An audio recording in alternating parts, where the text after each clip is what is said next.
So here we are, just about 3,000 miles into my ownership, and I thought I'd do a quick little update video. And you can see I've added the OEM wind deflectors. I usually just put those on, but I still can't get the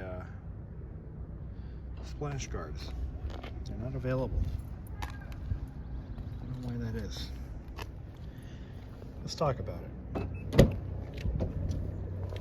So yeah, I've already got about 2,700 miles on this car.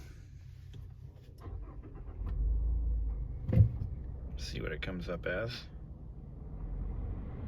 2850. Yes, I know, I'm unbuckled. It's okay. I live in a state where I don't have to buckle my seatbelt. Anyway, I wanted to talk about a couple of things in this video. So, I've been watching a lot of other reviews of the CX-5 and other Mazda products, and they all share one common complaint. And it's important to note that most of these reviews where this complaint is most prevalent are reviews made by folks who do not own a Mazda product. They acquired the car from whatever, maybe it's a relative's car, maybe it's owned by a rental agency, or maybe it's a press car. Or they go to a dealership and they test drive a car. And that's how they're getting their vehicles, to do the reviews. And the one complaint that everyone seems to have with this car, everyone who reviews the car, is the infotainment system. This is not a touchscreen. And to the casual observer, to the non-owner, that may seem counterintuitive. Everybody else does touchscreens. Why not Mazda? What's all this? I don't want to learn how to use this, etc., etc. I mean, this is almost comically bad. Like, it's comical, the number of people complaining about the rotary dial joystick combo thing that is used to control the infotainment system. But as a Mazda owner, I tell you this, it is the best system I have ever seen in a car. I've owned a lot of cars, and my last car was a Hyundai Santa Fe Sport with a large touchscreen interface. And this is the least distracting option or system you can get. Here's why. Here, I'm going to explain it, and hopefully the message I'm trying to point out comes across. See, all right, so to the non-initiated, Mazda's entire product line uses this system to control their infotainment system. It is a tactile rotary knob. Here, and feel the clicks. And you just scroll through the menu until you pick what you need, and you press down to select.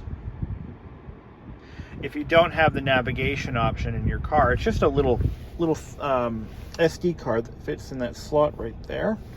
I don't have that because I have a phone with Apple Carplay and Google Maps, so I'm not inclined to spend money on a $400 SD card when I have a phone. So anyway, so yeah, when you don't have the nav card installed, it just comes up as a compass. But we'll press the home button. Okay. Press home, brings you to the main menu. Navigation, there's your settings. Now, this also moves like a joystick. Depending on which menu you're in, depending on which function you have selected, this is good for jumping through menus and such. Now, it also contains navigation buttons. So, your thumb hits the back button, brings you to the menu that you were in previously. This brings you straight to music, or in some cases it'll bring up the yeah, there it goes. It brings up the source list, and you can scroll through those options: FM, AM, Pandora, Bluetooth. This brings you to the home screen. See, this one brings you straight to navigation, and this button brings you to your favorites, or in this case, because I don't have my phone paired to it right now, it brings me to the FM, AM presets, tuner presets. And of course, you've got your volume control: up, down, mute. Hold it down to shut it off. The thing is, to the person who isn't spending a lot of time in this vehicle, this system may seem completely foreign and ass backwards. Give it a week, give it 2 weeks, and I swear you will never want to go back to a touchscreen again. And I use it with CarPlay. So Mazda's rationale for this design is to reduce distraction while driving. And it does that pretty well. And let me explain why. So on a normal touchscreen interface, the screen will be somewhere closer to where your hand is. And because of that, you have to take your eyes off the road to see where you're putting your finger. There's no tactile feedback, there's nothing. So if your finger is just slightly off center from the button you want to press, nothing happens. You have to keep glancing. Okay, and this all happens in the matter of, just a few nanoseconds. I mean, it's not like you're going to take 5 minutes to bunch through the menu while your car is careening towards a ditch or an overpass support. So every time you press a button on your touchscreen infotainment system, you are losing, couple yards of actual eyes on the road time. It takes more brain power for you to locate the screen, locate the button, put your finger up to it and touch. It may seem like a task that just you don't even have to think about, but you are using more of your brain cycles or your brain power to work that system. It's distracting. In a word, it is distracting. And because the screen is not, it's going to be far away, so it's not really ergonomic. So you have to stretch your arm out, and if you're a short person or you have short arms, you have to sometimes lean forward. That's been my experience with touchscreens.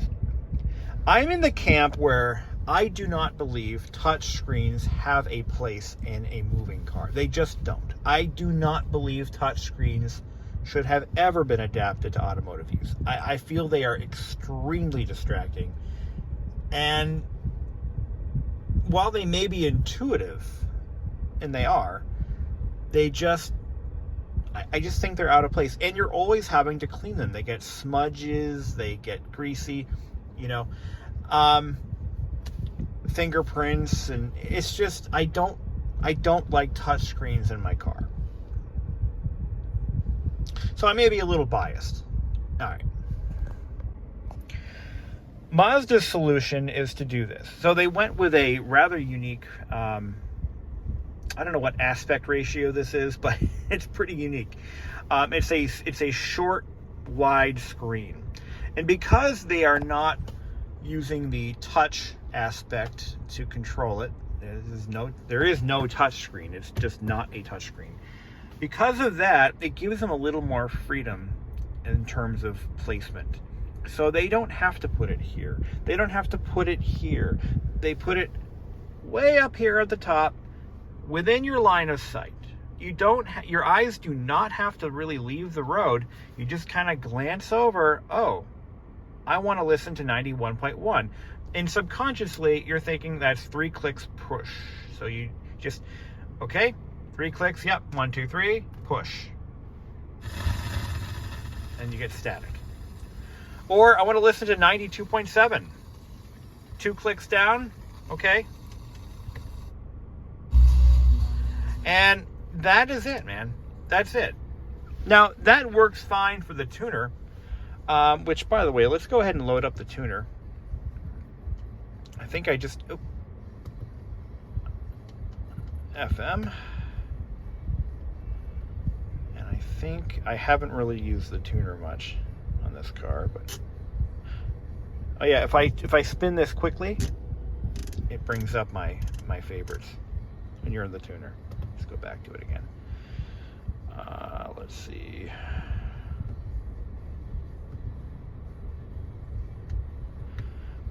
Now, as far as what the functions do, let's say I want to tune a station. Let's see if we can do that. I want to tune a station. How do I do that? Hold on. Here I am expressing its usability, and I think I have to press menu. Oh, there it is. Okay, so yeah. So while I'm tuned into one of my presets, I press the button again and it brings up the tuner menu. So I go to manual tuning and I get a tuning dial like that. Yeah, that's how that works. Okay, so we've covered that. Now, you might be thinking, well, what about CarPlay? What about Android Auto? So obviously, when you have your phone paired to it, you do get the normal CarPlay interface the same interface that you're going to see in a touchscreen equipped vehicle.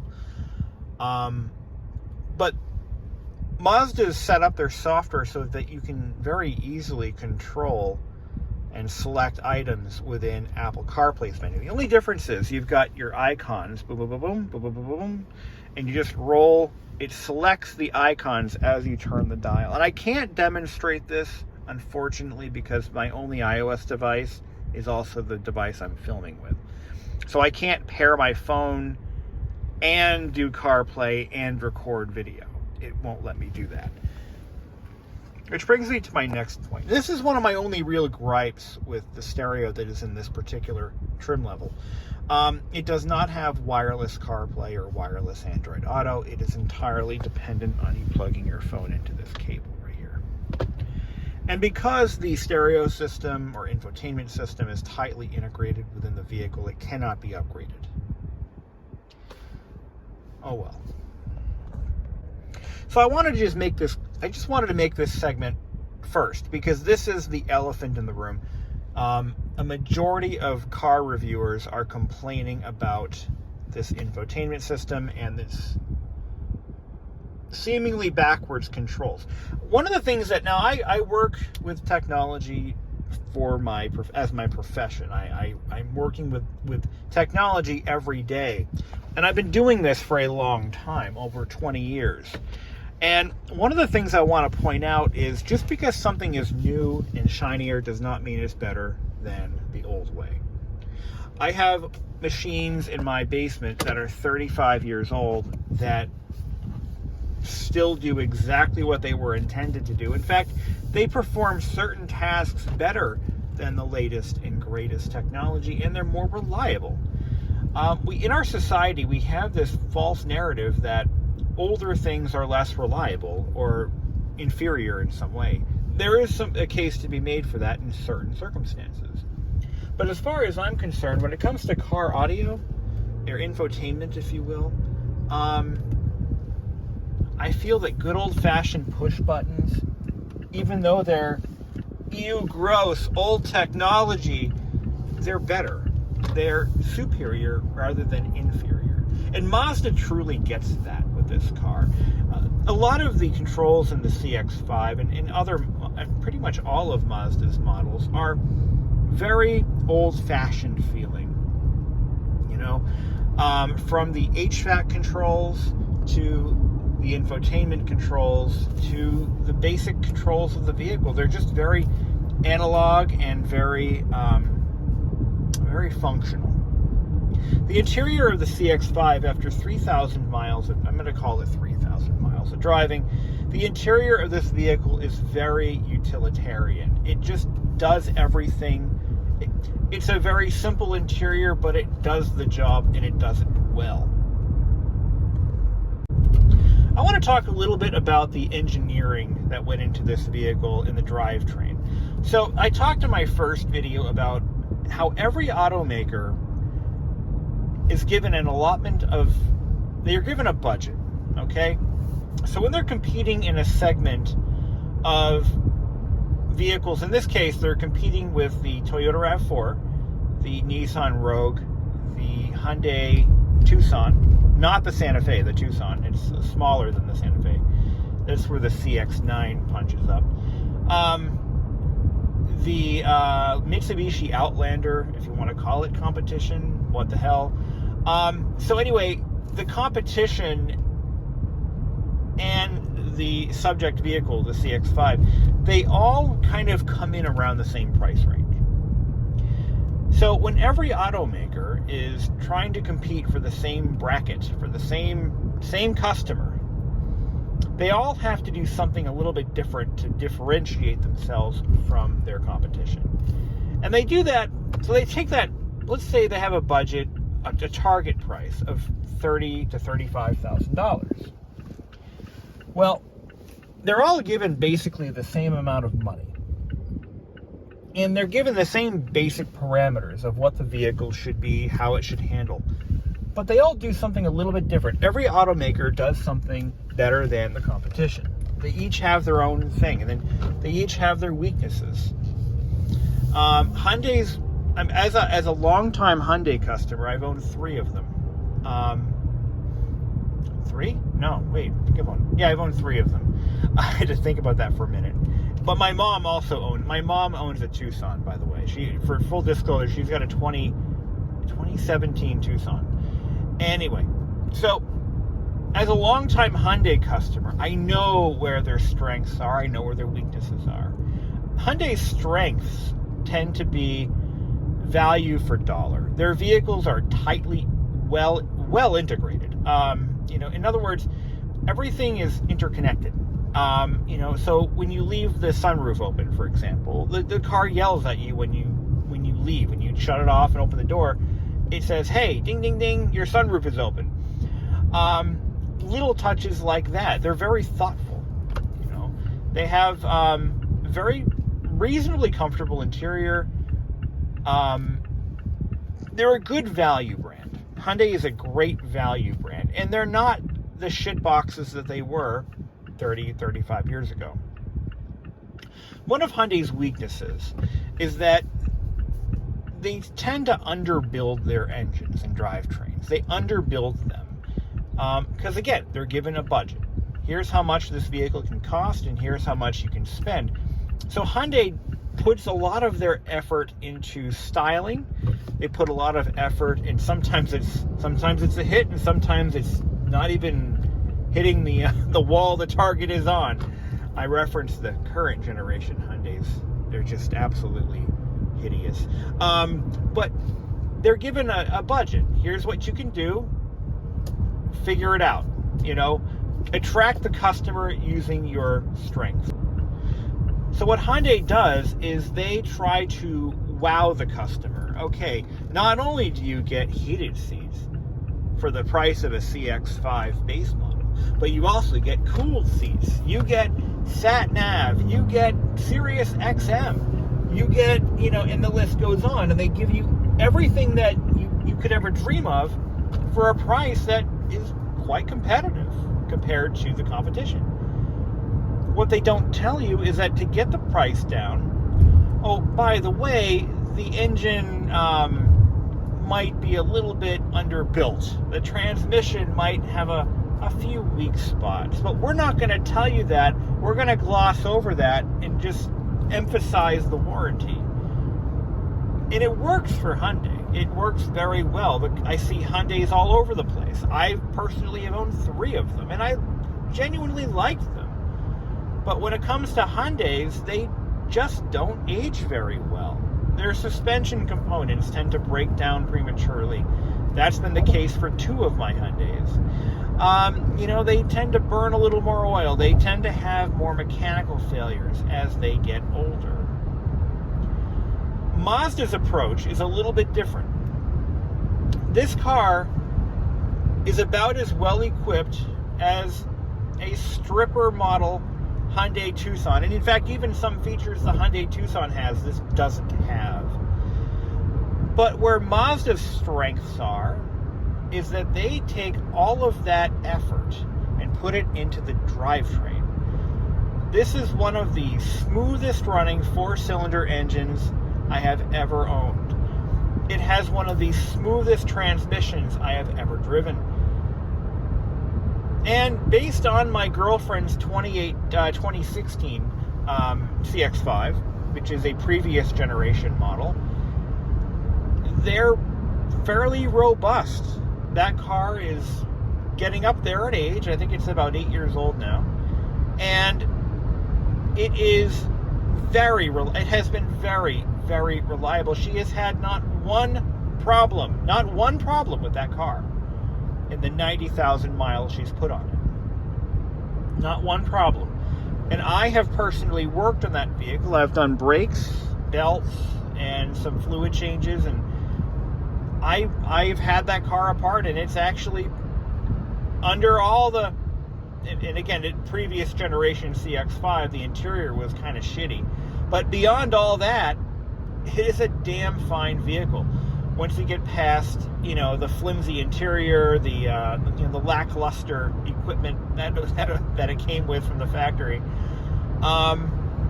it is a fine product, and it has held up remarkably well.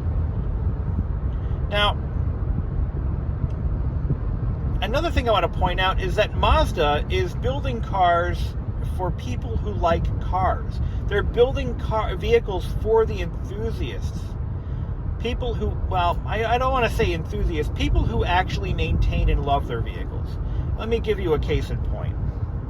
Well, every automaker has dumped the automatic transmission dipstick. Mazda still has one. While every automaker is emphasizing lack of maintenance, in other words, you'll save money by not having to do any maintenance to this vehicle for the life of the car, Mazda doesn't subscribe to that. At no point did I see anything that says maintenance free or, lifetime fluid or lifetime this. No. Mazda encourages you to maintain your vehicle. So they're not pushing the agenda that you don't have to take care of your car, it'll just take care of you until it dies.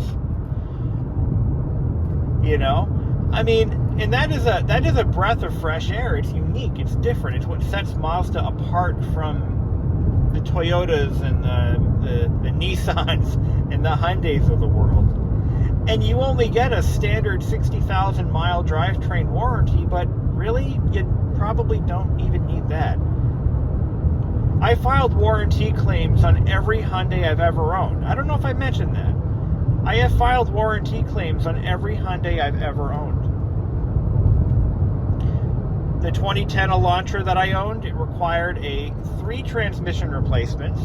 It required an HVAC control panel replacement for a burned up LED. It required a valve cover gasket replacement. And then there were some other repairs that I had to pay for, and they were not covered. My 2014 Elantra GT, I had to file a warranty claim for a faulty evap purge valve and a rear spoiler. The 2017 Santa Fe Sport, which I bought used, that one I needed to file a claim for a faulty camera on the driver's side mirror. I still love the vehicles. They did everything I wanted them to do and then some, but those are the facts. Now, getting back to the CX-5. Again, I've put 2,800 miles on this car, and I have no regrets. I love the way it handles.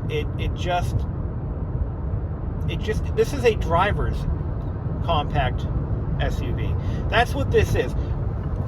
This is a driver's SUV. Somebody who actually enjoys and pays attention to the way their vehicle handles. The Toyota RAV4 is a great SUV. I have not driven one, not a newer one, but an older one.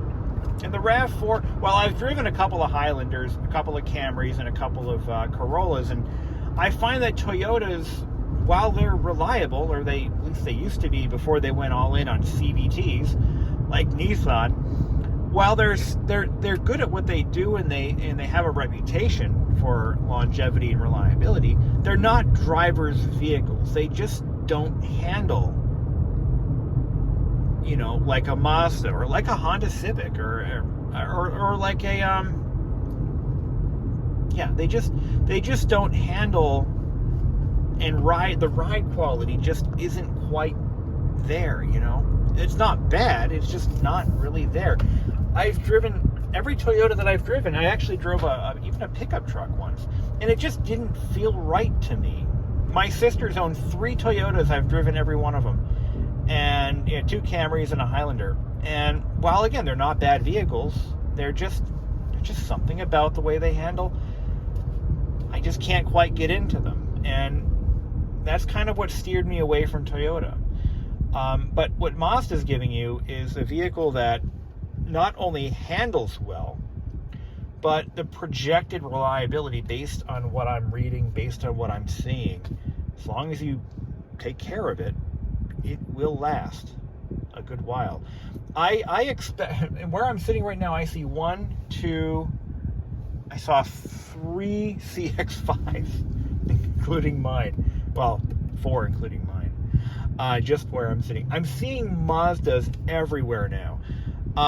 In fact, we're going to take a quick trip to the Mazda dealership where I bought this. Oh, there's another one. There's number 5. They're everywhere. The CX-5 is literally everywhere now.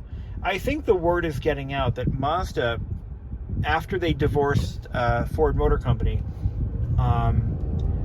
they're just getting their shit together, and they're building products that people actually want to drive. That's the message I'm getting. They're building products that people actually want. Anyway, so yes, this thing, in the next section of this video I recorded earlier, we're going to go to the Mazda dealer for the very first oil change. Now they included 2 free oil changes with the purchase of the car. I am about to take this car to Nashville, Tennessee, in about a week from now. I'm going to be driving this car to Nashville, Tennessee. It is from where I'm sitting, it is an 18-hour ride. It is approximately round trip. We're looking at around 2,500 miles or so, 2,500 miles. So I decided I'm going to get the oil changed a little early, just get it done, because appointment slots are filling up fast for routine maintenance. So we're going to do an oil change, and I actually had them do a quick inspection. They also rotated the tires at no extra charge. They didn't charge me anything, actually. They did it all for nothing. But something happened at the dealership that questions my I'm not sure I'm going to go back for maintenance. I'm going to have to figure that out. But you'll see that at the end of this video. Something did happen that I was a little bit curious about. Not enough to anger me, but enough to make me question a couple of things with that dealer. But I'm not bad-mouthing the dealer. There's got to be a reason why they did what they did. Maybe you guys can chime in. I've never heard of this before, but I'm not going to spoil it. You'll get to see what I see in just a moment. But anyway, yeah, love this CX-5. One thing that I bring up in the video early on in the next part is the color of the stitching on the seats doesn't match the stitching anywhere else in the car. So in the next part, we're going to look at I believe it's a Premium Plus. It's a pretty higher end, a much higher end trim level than this. By the way, this is a preferred. This is the third tier from the bottom. And we're going to take a look at how the stitching is different in the upper end models, and kind of question the styling department for making that move. I don't know why they did that, but look at it, it's brown, and the stitching everywhere else in the car is black. So, like, what's up? But you'll find that they did the same thing in the upper trim levels, but they did it a little bit differently. So you'll see what I'm talking about in a moment. I mean, realistically though, that is a cost-saving measure. Clearly, they didn't want to have to make like 50 different versions of this dashboard and the door panels, so they just, yeah. It's interesting. It's interesting. By the way, the trip I'm going on, we're going to be hauling 4 adults and the luggage of all 4 adults. Taking my parents and my girlfriend to see my great uncle. That's the plan. And last minute, we decided we're going to probably just take 1 car. Gasoline, by the way, is ridiculous right now. I don't know where it's going to be next year, but right now it's bordering $6 a gallon. Real quick before I go, I meant to talk about some engineering stuff. I completely glossed over that. I watched a YouTube video that you've got to see if you're planning on buying really any Mazda product in the market today, since they all, in the US, they all use the same basic engine and transmission, except for the manuals. Different. The CX-5, MX-5s use manuals as an option. But anyway, what was I saying? So I found a YouTuber, the Car Care Nut. The Car Care Nut does a lot of review videos of various vehicles, and he picked up a CX-5 Turbo, and I believe it was one of the premium packages. It looks like it might have been a dealer loaner to him. I don't know how he acquired the vehicle, or if it was a rental. I don't know if it was a dealer demo. I don't know. But this guy knows what he's talking about. He's an auto mechanic by trade, and he's an auto mechanic by trade, and he just kind of picked up a CX-5, and he wanted to do kind of a thorough overview of the mechanicals and the design of the drivetrain. It's worth a watch. I'm going to put a link to it in the description. You've got to see this guy's video. A couple of highlights I want to point out. The Mazda Skyactiv G, or the gasoline engine, is what they call a Miller cycle engine. Now, the Miller cycle engine is nothing new to Mazda. They've been using Miller cycles in the past. I know that the Mazda Millennium, I think it's the Millennia, which was a full-size sedan that they had back in the late 90s, early 2000s. And that used a V6 Miller cycle engine. What differentiates the Miller cycle from a standard Otto cycle engine, it's OTTO, Otto, named after the inventor.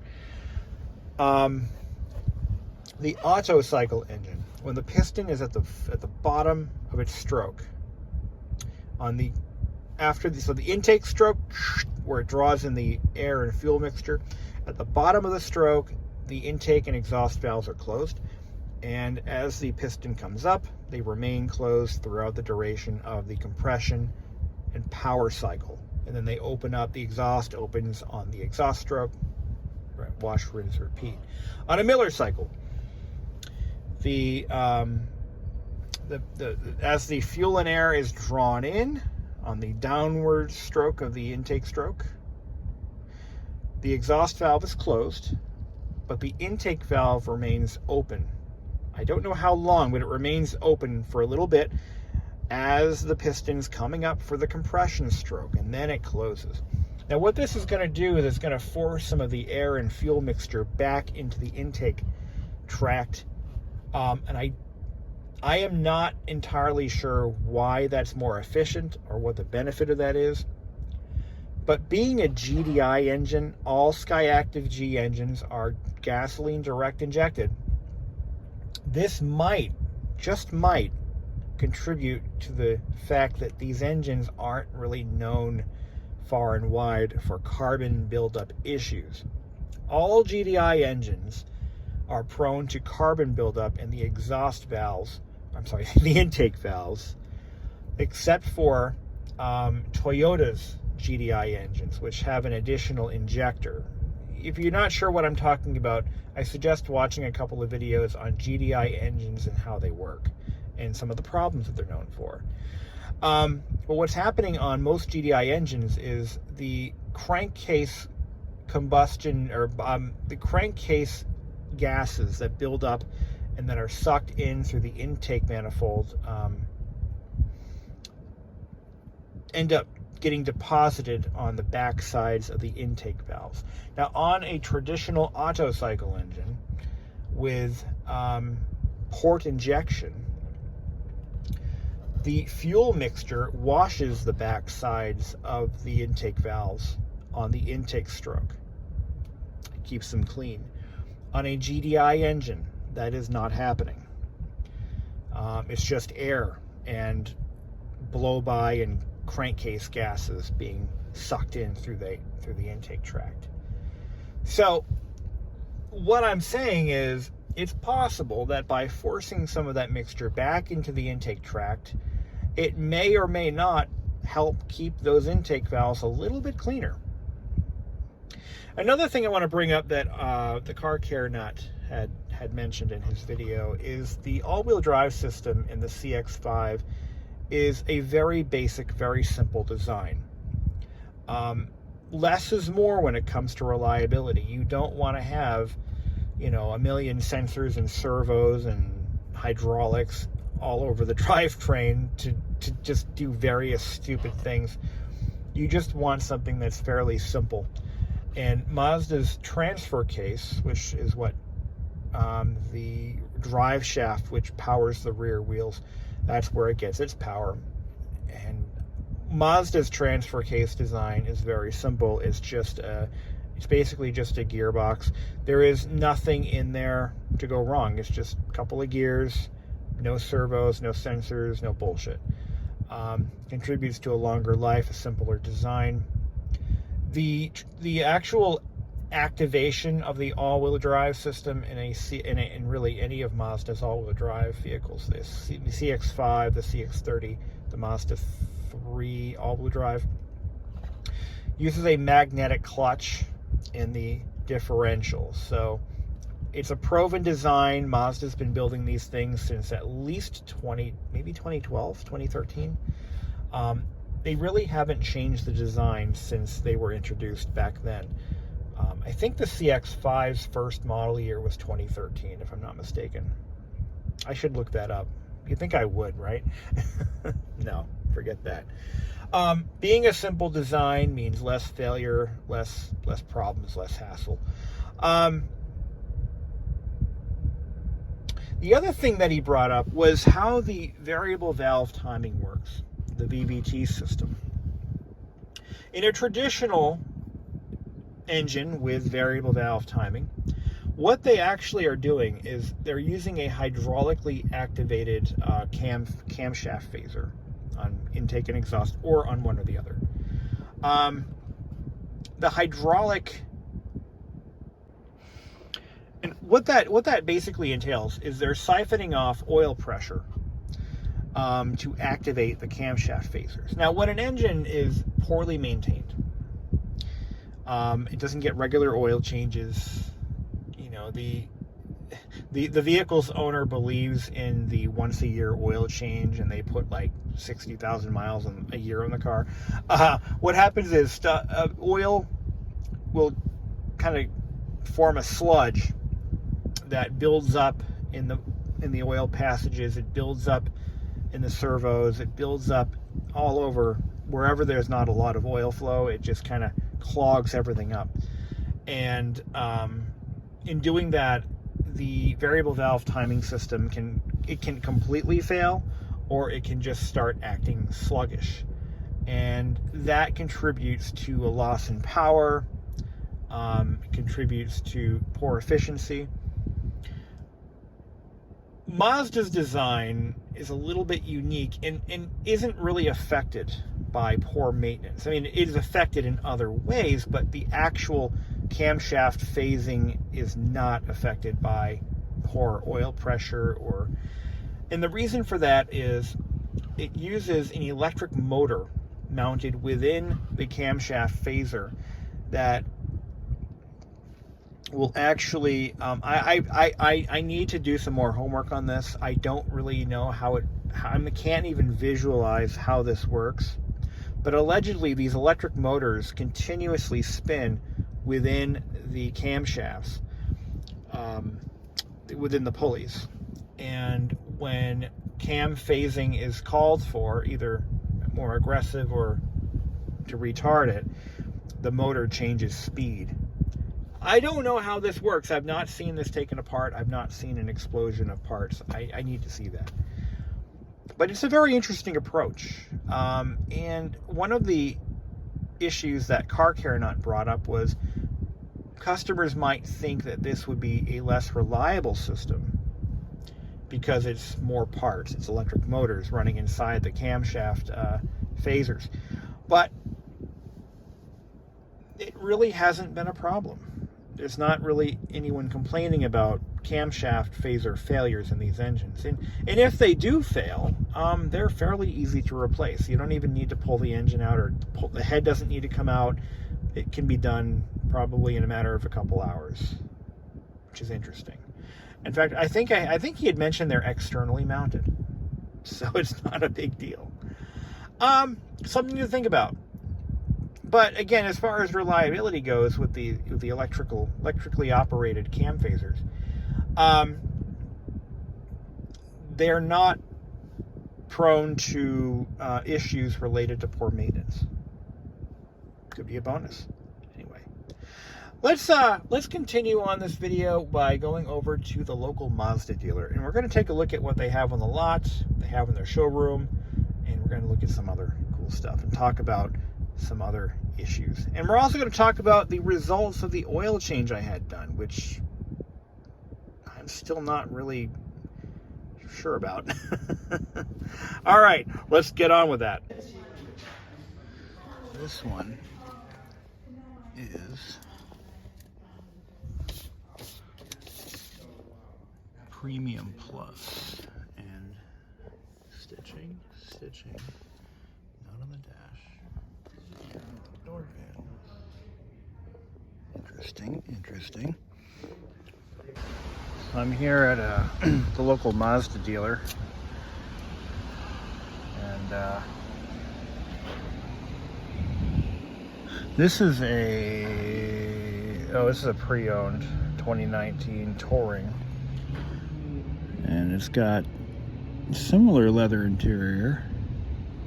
Oh, it's got the cloth inserts, or Alcantara. Basically the same interior.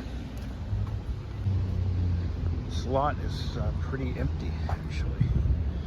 Got a lot of, looks like off-lease CX-5s. Look at these. Look at how many they've got, though. Is this a used, or this is an all-wheel drive, used CPO, 50,000 miles, Touring. Same Alcantara. I'm just here for my first oil change. But $27,000 for this car. Now, 27 grand. It's got the balance of a 60,000 mile warranty, but it's got 51 on it. The Touring is equivalent to what I bought for 30. So 27. So for $3,000 less, I could have bought a car with 50,000 miles on it. It's fucking nuts. See if we can find a new one. Here's another used one. So this one is 26.5. It's a 2018, and it's got 53,000 miles. Again, this looks like a touring trim level. Yep. And the touring trim level has the 19s, which I don't like. But I'm seeing absolutely, well, I kind of like this. I like that color. Is there a sticker on it? No sticker. And this one's got the perforated leather interior, which mine has, but bigger wheels. So I'm seeing nothing new.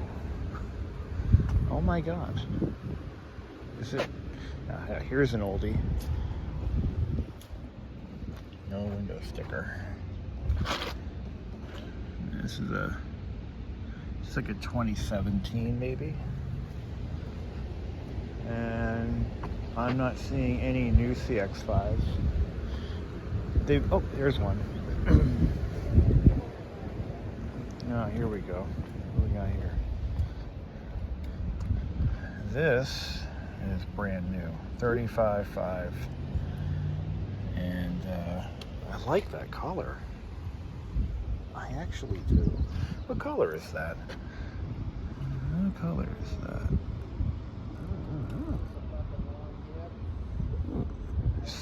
Sonic Silver.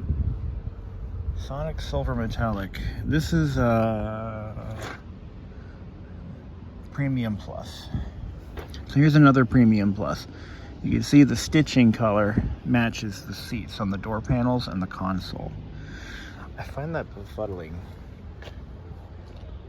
35.5, 19-inch wheels. Does it have the heads up? It's got the heads up display too. That's kind of cool. That's kind of cool. So I priced out roof rails for mine. These things here.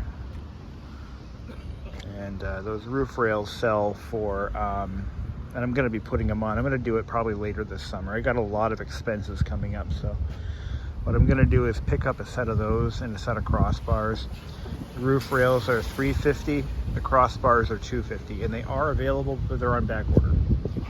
But I'm going to put these on because they're very handy to have if you need an attachment point for something. I'd like to have them on the car, you know, when it's brand new, but that's just not going to happen. Anyway, this one is a Premium Plus for $36. And again, it's got the heads-up display. I really like that. I wish I had that on mine, but I wasn't going to shell out. Ooh, here's a CX-50. These are brand new. These just came out. Sweet. And it's sold. Of course it is.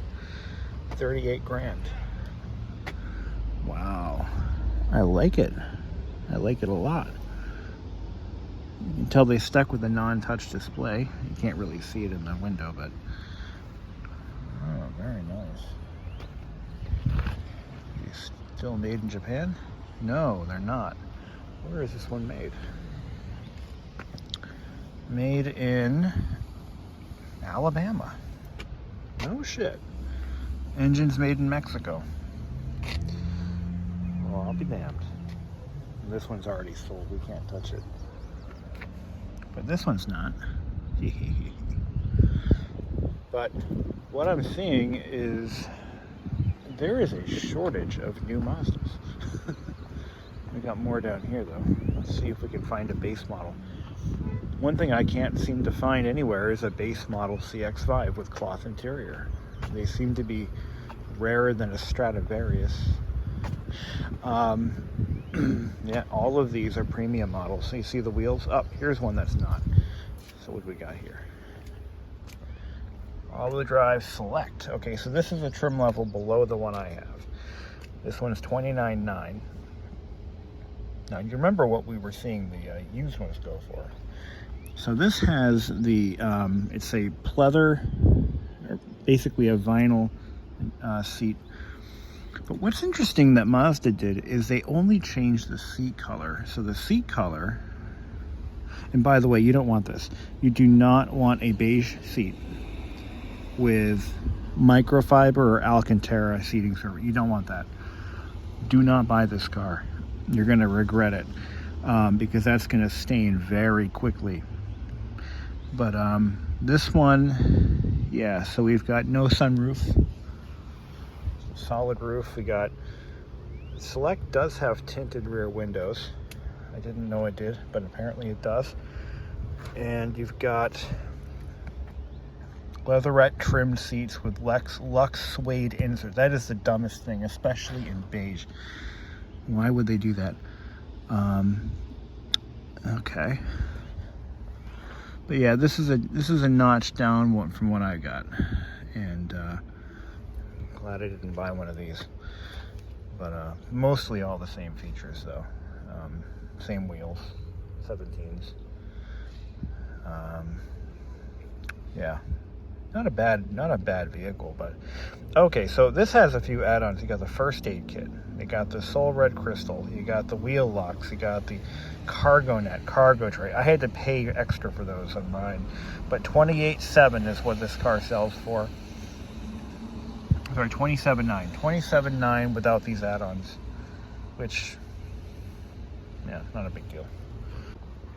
But the shortage is real, even still in early summer 2022. We're still seeing, but Mazda's been selling vehicles like crazy.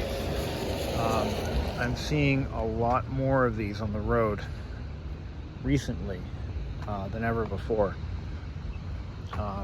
And I don't mean that to be like, when you start to see cars that match what you're driving, that's the thing. But I'm serious, there's are way more Mazdas on the road than they were in just a few years ago. The word's really getting out that these are built pretty damn well, and they're a great vehicle to drive. I like that color, I really do. It's kind of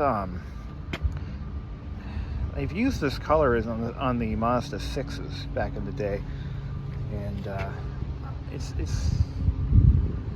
I kind of like it. Kind of do. It's a nice color. I also like these in white too. I think white is a good color for the CX-5. But I can tell you right now, these are all off lease. Somebody leased these pre-pandemic and didn't buy the lease, or were not offered the ability to buy them. But when you start to see cars that are all about the same model year, about the same options and trim level, chances are they're probably off lease. Oh, what's this? What's this? A Mazda 3 hatchback.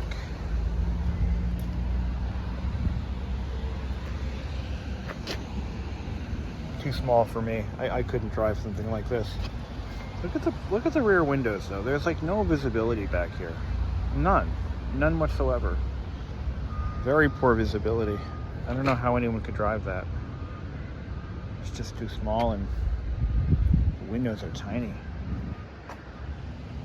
But yeah, when you're seeing like off-lease vehicles going for just a couple $1,000s less than new, yeah. But then again, you saw how many new ones are on the lot here. There's like 5.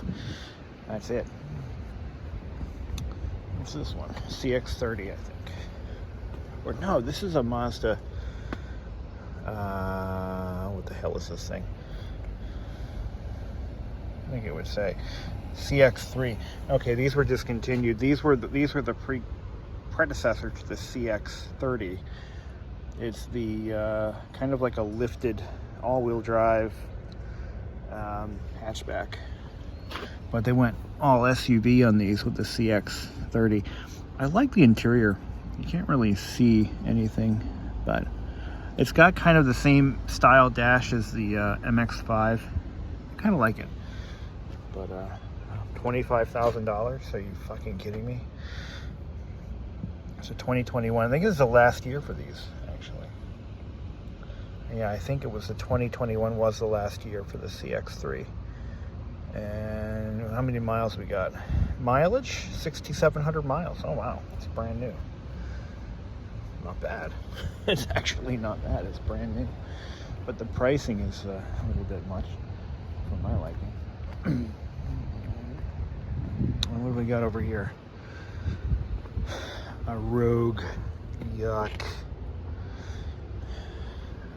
The Rogue is the official car of, do you have a job?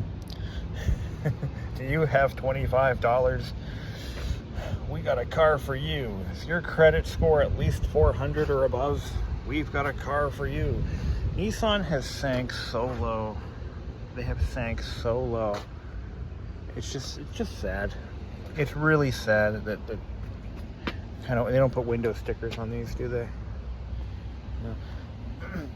It's just a shame how far Nissan has gone. Subaru Crosstrek. I kind of flirted with the idea of buying one of these a few years ago. I'm glad I didn't. I really am glad I didn't. Not my kind of car. I wouldn't mind owning one though. I mean, it's all CVT transmission. Yeah. Wait, this is a manual. Oh, this is a manual. Oh, cool. Not bad. Not bad. I'm seeing an MX-5 getting pushed into the service bay. An older one. Not sure why that is. I wonder where my car is. Is the oil changed yet? But yeah, I will be buying the crossbars for mine. Yeah, it's totally worth it.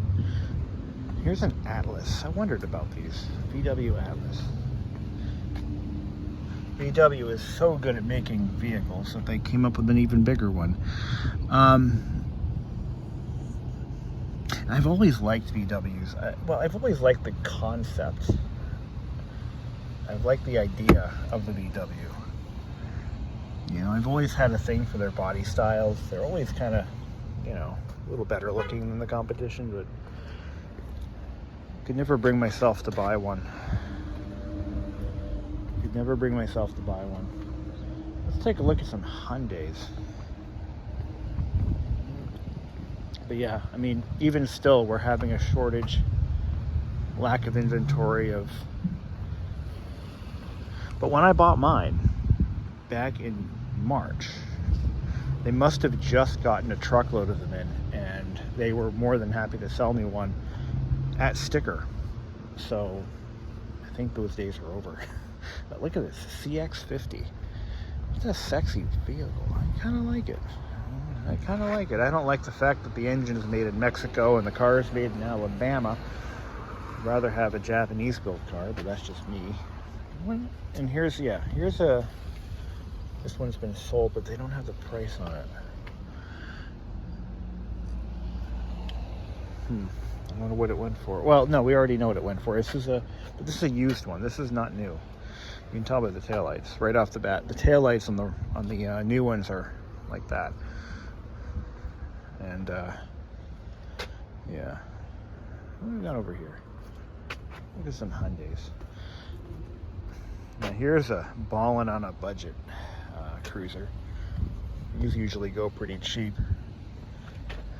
These old Dodge Chrysler 300s.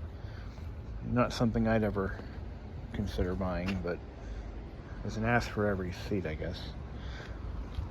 Why don't I like the Chrysler 300? Well, it's mainly the fact that when you see them, they're usually pretty clapped out. Ridden hard, put away wet. They got, you know, ridiculous wheels on them. They're all modified, and just not my scene. Not my scene. But also, we rented one once, and didn't really like it. I rented one in Ohio for a convention. Actually, no, I take that back. That was a Dodge 200, or Chrysler 200, not a 300. But yeah, here's a 2017. They don't have the sticker prices on these for some reason. This thing's got stained interior, stained cloth. Yeah, it's typical equipment for a Hyundai. Not too bad. These are pretty well equipped, actually, in the factory. Even the base models are pretty well set up. No heated interior though. No heated seats. I bet you this thing is going for, I'm going to just take a guess, pull the number out of thin air, $17,000 is probably what they're going to get through this thing. We don't know what the model year is. We don't know how it's equipped or the price. Here's a Honda Fit. Again, they're not putting on prices. Here's another V-dub. That battleship gray. R-Line. Ooh. Made in Mexico. Nope, made in U.S. Made in Tennessee. Or Kentucky. Is it Kentucky or Tennessee that they make these? But I just love the VW interior. I don't know what it is. I just love their interiors. My car should be done by now, right? Maybe take a walk and see what's going on. See if it's still up on the lift. So I brought my Miata here the other day for its state inspection. In New Hampshire, we do them yearly. So we do yearly inspections here. So I had to bring it somewhere. So I figured, why not bring it to the Mazda dealer? And they really liked it. They actually were kind of excited to see it because you don't get a lot of the older ones showing up in that condition, you know, for basic stuff like that. So it was kind of an event for them, you know. I thought that was kind of cool. They definitely let me walk under it while it was up on the lift so I can get some photos, and I'll probably post those in the video. But yeah, it was a nice time. It passed inspection. I didn't have any doubts it would. But I also didn't tell them about the cracked rear window. Whoops. I had the top down. Shh, don't tell anybody. Put the top down, put the boot over it so they can't see it. I'll replace the window later, but not this year. Like I said, got a lot of things I got to do this year that are going to cost me a fortune, and damn, I like this color. I really do. It's just a little bit different, you know. It's kind of like a sky blue, but a little bit light on the blue. Yeah, that's nice. Interesting.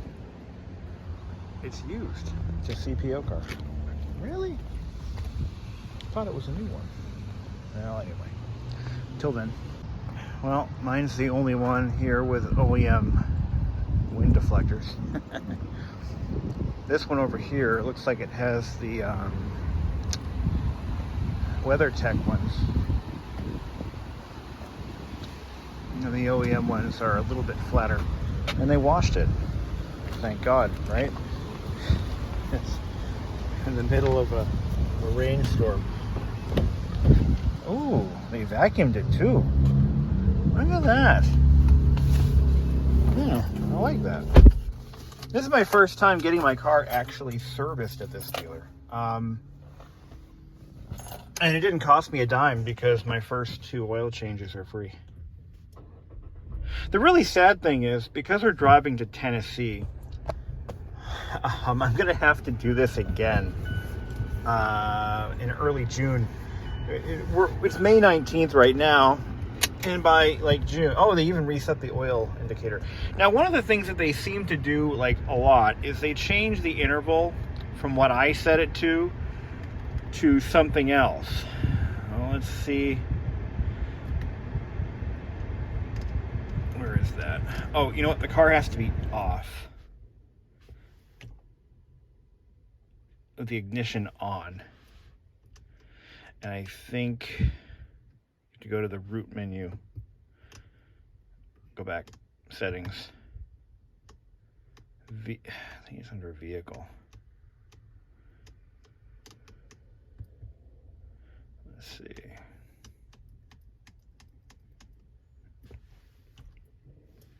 Okay, ignition on maybe? There it is. And then, where is it? Where is it? This is the one thing that I dislike about Mazda. The menus are a little bit kind of sort of confusing.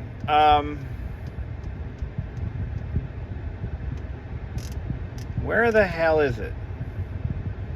Looking for maintenance settings. I thought it was under vehicle settings. Doors, lighting, rain signals. Yeah. No.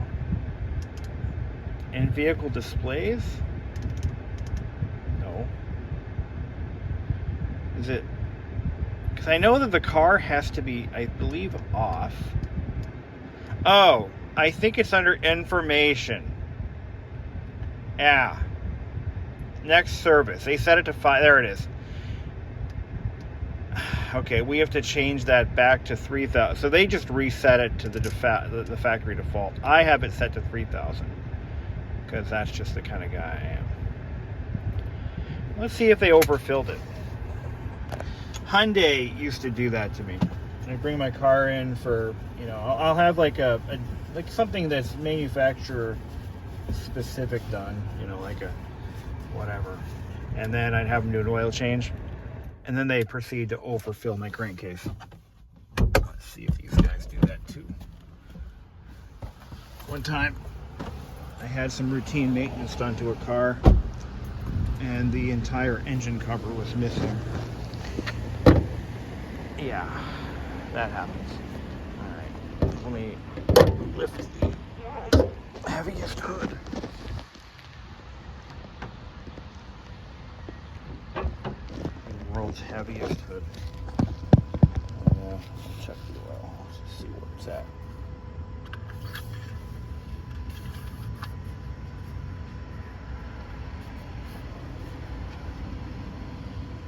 Okay.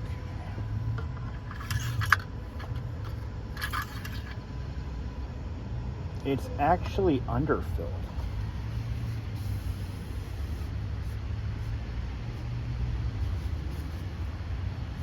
No way. It's actually under half a quart low. All right, let me take a quick look inside. I'll be right back.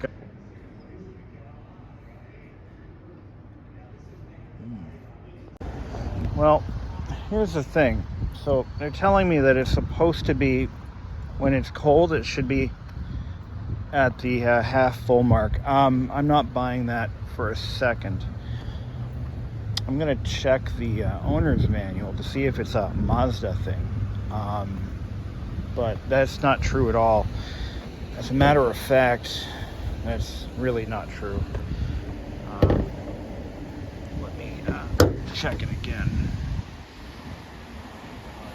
I don't think that's accurate. When I bought the car, it was actually overfilled, and yeah, this is gonna be fun. Yeah, it's like not even on the fucking stick. I mean, you saw that, right? Did I show you guys? It's low, really low. I've owned like 37 cars in my life, and not once have I ever heard of that. So let's check it again. And we are at about half. Alrighty.